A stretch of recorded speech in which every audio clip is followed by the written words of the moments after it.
when we worry, we feel like it's not a choice, especially when we are stuck so far deep in that worry hole. We feel like there's no rope, there's no ladder, there's no way out. But there there always is, because being in that worry hole is a choice, but we forget it's a choice. It feels mandatory. It feels not optional. But if you can remember that it is optional and it is a choice and you can choose differently, then you are empowered to do so. Welcome to Breakthrough Mode, the podcast where we intentionally get into the driver's seat of our lives, shift out of monotony and mediocrity, and step on the gas towards becoming the person we were always meant to become. Hello, and welcome to episode 222 on the Breakthrough Mode podcast. I am your host, Megan Bauer. Thank you so much for joining me today and pushing play on today's episode. A few weeks ago, Jake and I were driving home from somewhere, and we were on the freeway, and there was a bit of a lull in our conversation. I saw a question on a billboard, so I just repeated it to him. And I said, "What would you change about your day?" And he laughed because he saw the billboard too. And it was about parenting and like opening up the conversation with your kids. But I didn't have my kids, I had Jake. So I asked him, and he responded, "I wish I hadn't spent so much time today worrying about this call." And he had had this call that he wasn't sure how it was going to go. And he had spent time that morning worrying about it. And man, I empathized, because I have also spent so much time worrying about things in my life. I have a huge tendency to worry. I'll worry about all sorts of things. And I think the endeavor, for me at least, isn't quite to never worry again. It's more of, when I start to worry, when I fall into this worry hole, that I stay there for as little time as possible, that I crawl out of that worry hole as quickly as I can. And depending on what's going on, depending on what I'm worried about, depending on all sorts of factors, I can stay in that worry hole for a really long time, or I can crawl out of it pretty quickly.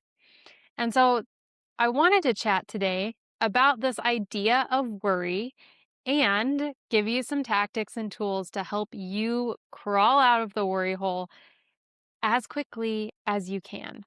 Because I feel like worry is more or less a reaction to something. Something triggers it, and then we're worried about it. And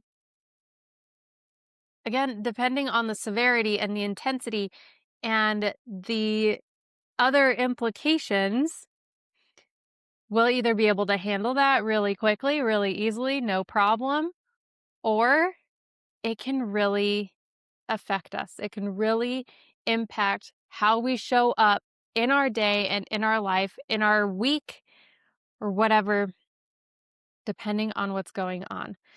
But it's important to know, to acknowledge, to recognize that worry is an optional thing. It's an optional experience that we put ourselves through because it feels productive. It isn't actually productive, it feels productive. It feels like we're giving attention to the thing, we're not ignoring it, but we're not giving attention to it in a helpful, productive, constructive way. So as I've been thinking about this episode and thinking about what I wanted to share with you exactly, a specific memory came to my mind several times.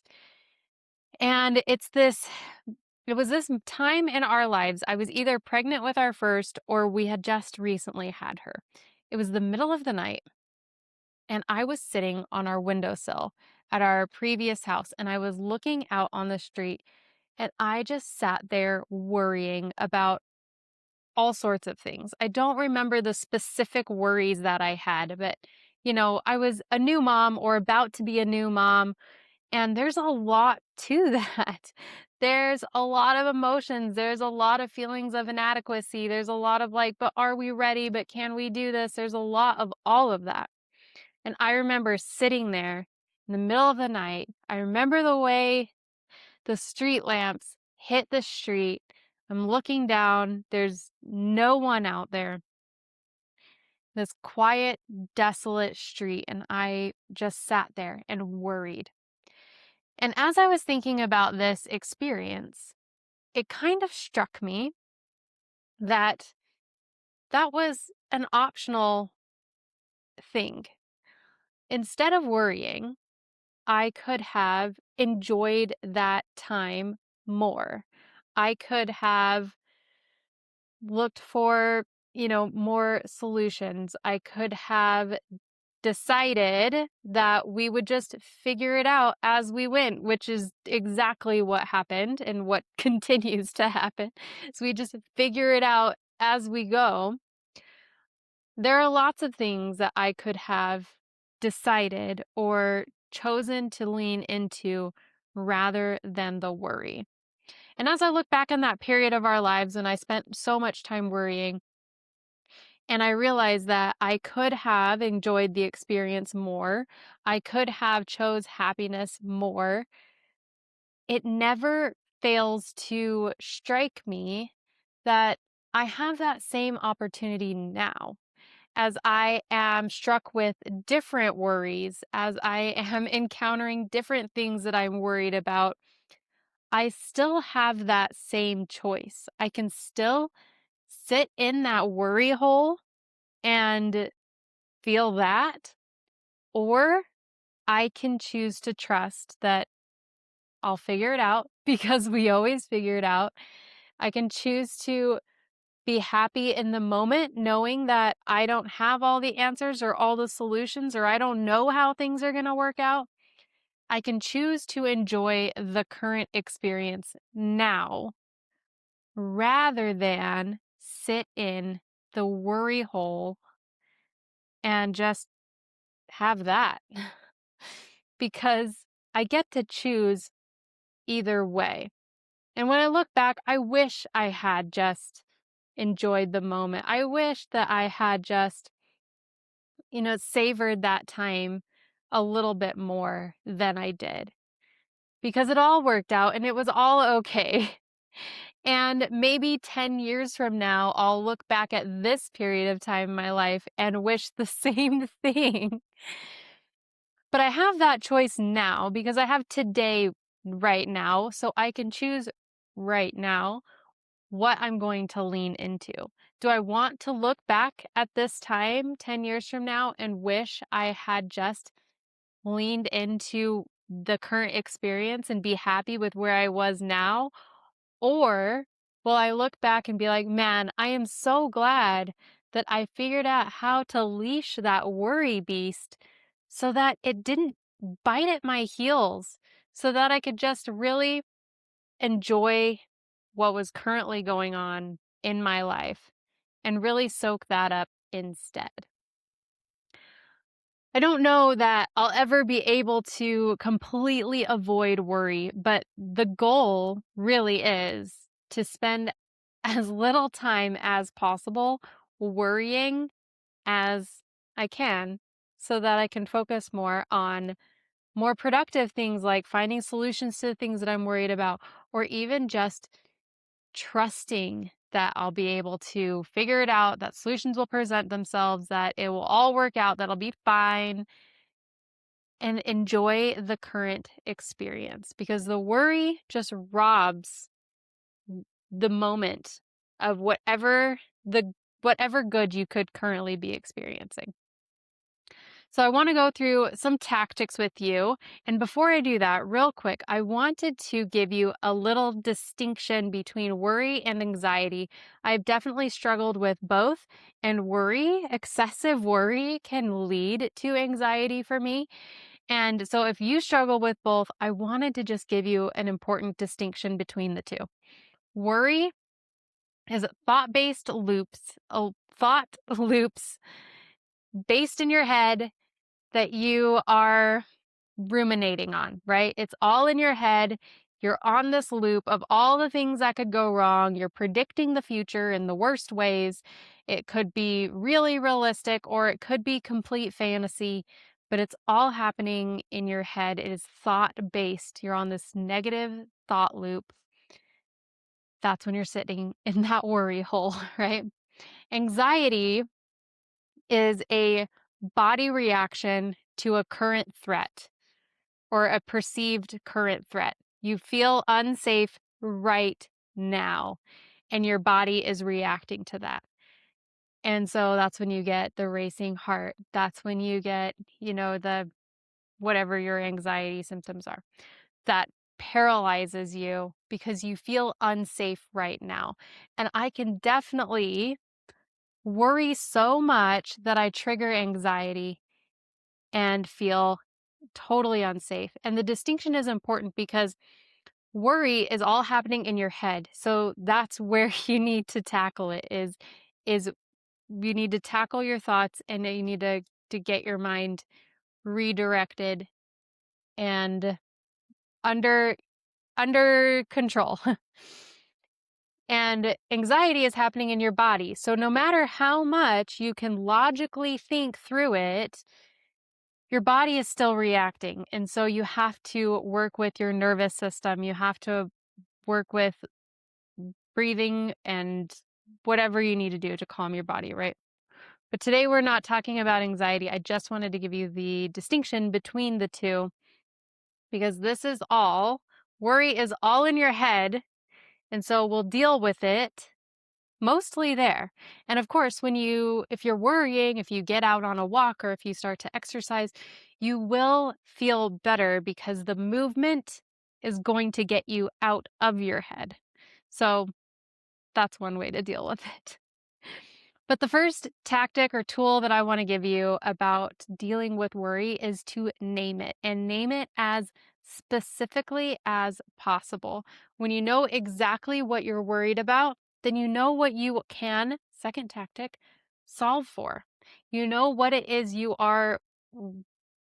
what it is you need a solution for. Because sometimes worry can just feel like this amorphous cloud. And it's just like, oh, I'm just worried about all of this, but you're not actually worried about all of this. There might be just a single portion, a single thing that you are actually worried about. And that's the thing that you then need to look at and investigate on. So the first question after you've named it is, can you solve it? There are a lot of things that I can worry about that I know are just out of my realm of solving. Like, I cannot solve that. Sometimes it's something that's going on in the world, something that a friend is dealing with or a family member or whatever. And I don't have the power to solve that thing. And sometimes the thing is just so little. This will come up a lot at home, where something will come up and I'll tell Jake, I'm like, I don't have the capacity to worry about that right now because it's not that big of a deal. So I can't even look at it right now. So can you solve it? If you can't, then you need to resolve to let the worry go. You need to just trust that things will work out. You can't do anything about it anyway. So your worrying isn't going to contribute because worry isn't actually productive. It doesn't contribute anything. It doesn't do anything. So since it's not yours to solve, you get to let that go. If you can't solve it, but you know who can, then that's a form of a solution that you can turn to that person to solve this or ask questions or figure out what it is that you need to do. The worry can lead to solutions as long as you use it actively. It's just a sign that something is important to you and you get to do something about that. I feel like we worry the most when we stay in this place of inaction, when we feel like we are helpless against it, when we feel like we have no power, that we are just on the shore and the relentless waves can just carry us under and there's nothing we can do about it. That is when the worry is at its most powerful. So when you name it and you figure out whether or not it's yours to solve and you start working on solving it, you're no longer just being dragged under. You're standing up, you're pushing against it, you're doing something about it, you're moving forward, you're moving in a direction with purpose. And that is when the worry really starts to dissipate. That is when you really crawl out of the hole because you've decided that this thing isn't going to take your power, that you have your power and you can do something about it instead.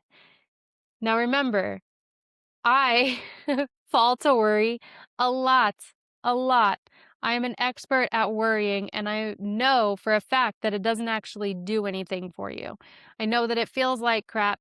I know that it doesn't get anything done. I know that it's a massive waste of time. And yet, I indulge in it far too much. So if you are sitting there thinking like, well, that's so easy for you to say, I know. I know this is easy to say and harder to implement. However, the more I can remember this when I am in that worry hole, the more I give myself the power to choose. The more I remember that, hey, Megan, what's something we can actually do about this? And then go do it, the more I can realize and look squarely at myself and say, I can either do this thing that works toward a solution or I can sit into this worry hole. But, dear Megan, this is a choice. When we worry, we feel like it's not a choice, especially when we are stuck so far deep in that worry hole. We feel like there's no rope, there's no ladder, there's no way out. But there there always is, because being in that worry hole is a choice, but we forget it's a choice. It feels mandatory. It feels not optional. But if you can remember that it is optional and it is a choice and you can choose differently, then you are empowered to do so. Okay? So don't just hate me and be like, this is so easy for you to say. I know that. I know that because that is my experience as well. But I bring this to you not because I am an expert on overcoming worry. I am an expert at being worried. I am an expert at being in that worry hole, feeling powerless, feeling like I can't do anything about it. And because I'm an expert at that, I am learning how to crawl out and learning how to overcome and learning not to let this overcome me, offset me, to set me back. And I have very clear boundaries on what I will allow the worry to overtake and what I won't. And the more I establish those boundaries, the less power worry has over me. So, another tactic I want to give to you when you are sitting there in your worry hole is, you might want to write this one down. What would I be thinking or feeling if I wasn't worried about this? If I wasn't worried about this, if it was just like there's somebody in the world who is not worried about this, what would I be thinking and what would I be feeling if I wasn't worried about this? Journal on that. What would I be thinking? What would I be feeling? And then, how do I come to that solution? How do I create that situation where I'm not worried about this, where this is not something that is even on my radar? I worry a lot that I leave the garage open. That happens fairly often. And there are so many solutions to that. I can turn right around and check. I can text a friend. There's even this long-term solution that I'm like, why don't we get a camera that faces the garage so that I know it's shut? Or a sensor or something, right? There's so many things out there that could solve this problem for me, where I could create this solution, this situation where I am not ever worried about the garage being shut again. And then I just have to act on it. I just have to turn around or call my friend or install the technology, for crying out loud. And I can create that situation. Whatever it is that you worry about or that you fall into the worry hole over, someone out there isn't worried about it. They're not. They live this experience, this life where that's not even something that they think about or worry about or whatever. Create that. Dinner time. I know I'm giving you some silly ones, but dinner time was always a worry to me. What are we going to have for dinner? Do we have everything for dinner? Like, how long is it going to take to cook? Blah, blah, blah. I hated dinner time. And then we got a meal service, and I don't worry about it anymore because all the food just shows up on our porch on Monday, and then it's like, great, here's what we're eating. I don't have to think about it. We don't have to shop for it. We don't have to wonder if we have everything. It's all right there. Whatever it is you're worried about, someone out there doesn't worry about it. What would it feel like to not worry about it? And what would create that solution, that situation for you? So journal that out. Then there's a thing that I've recently started doing. Recently, like this year. I just started doing it this year, and it has immensely helped my worrying. I have started, this might sound silly, but I don't care. I have started to write down whatever it is that's weighing on me, that I'm worried about. I'll write it down on a Post-it note. And I'll write down on the Post-it note, I'll say, "Dear God, I am worried about this. I don't want to be worried about this anymore. I am open to doing my part. I am open to solutions, but I am releasing my worry and I'm giving this to you." Love Megan, right? I write it down on a Post-it note and I put it on the front of my journal. Not on the cover, but on the inside cover so it stays safe. And I keep that there as like this symbol of, I acknowledge that I'm worried about this, but I'm not going to spend time worrying about it. I'm open to solutions because right now I don't have any ideas. And I know that somehow, some way, it will all be figured out. And because I am a woman of faith, I hand it over to God and I trust that He will guide me, and help me figure it out. And so far, I have had several things that I have been worried about that I have done this with. And as I get a solution for each one, I have moved that Post-it note from the inside front cover of my notebook to the back inside cover of my notebook to remind myself that it all works out. That somehow, some way, even when I can't see a solution in sight, the solutions come up. Because that's just what happens with life. Everything shakes out somehow, right? We can have like the biggest problem in the world right in front of us. And then, you know, 5 years from now, it'll just all have blown over. And you're just like, why did I spend any time worrying about that at all? I think about that a lot when I think about when we first had our first kid and how hard that was and how much time I spent worrying and all of that. And I'm like, I could have just enjoyed the experience that I was having rather than worrying about it because it all worked out. And whatever it is that you have been worried about in the past, I invite you to think about that. Think about your biggest past worries and that it all just worked out because somehow it does. And you can be active in it and figure out solutions and ask for help and do research and do your part and whatever it is. Or you can be more passive in it and just be like, I'm just going to sit here and worry about it. And each time, I did my part. I did what I was led to do, but I still spent so much time worrying. And that part was optional. I didn't have to do that part. That part was optional. So this Post-it note tactic is really fun because it it helps me extend my faith. It helps me put it aside. It's acknowledged, but it's put aside. I acknowledge that I'm worried about this. Yes. And I've got actual things to do. So I'm going to put it over here.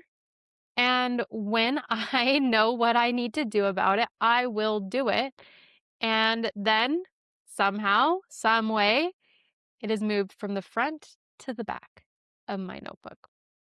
And like I said, I've done this several times. I think I have 2 Post-it notes in the back of my notebook, things that have been solved just this past month through trying out this tactic. So I would encourage you to give it a try. And if you don't believe in God, I choose the universe or whatever, or your higher self, or whatever thing is out there that is bigger than you, that you can believe is there helping you, that you can believe is guiding you, directing you, looking out for you, whatever you got, whatever you believe in. Make your Post-it note out to that. Extend your faith to that. Know you're being taken care of to that. And if you can't get behind that one, there are these other tactics, journaling it out, looking for solutions, doing research, whatever it is, whatever will get you out of this loop of worry thoughts so that you can enjoy your current experience now, because that's what you have right now. All worry is a waste of time. It's all a waste of time. All of it. And it's optional. You do not have to worry. It is not required. Again, so much easier said than done. I totally get that. But this is a progress. This is progression. This is personal development. This is you becoming better. This is you improving over time through trying things out, through believing in yourself, and through doing whatever you can do to live a better life, to have a better experience of life. So give it a shot. Worry doesn't feel good anyway, so you might as well try something new. That's what I have for you today. Thank you so much for joining me on today's episode. I totally love you. Bye for now.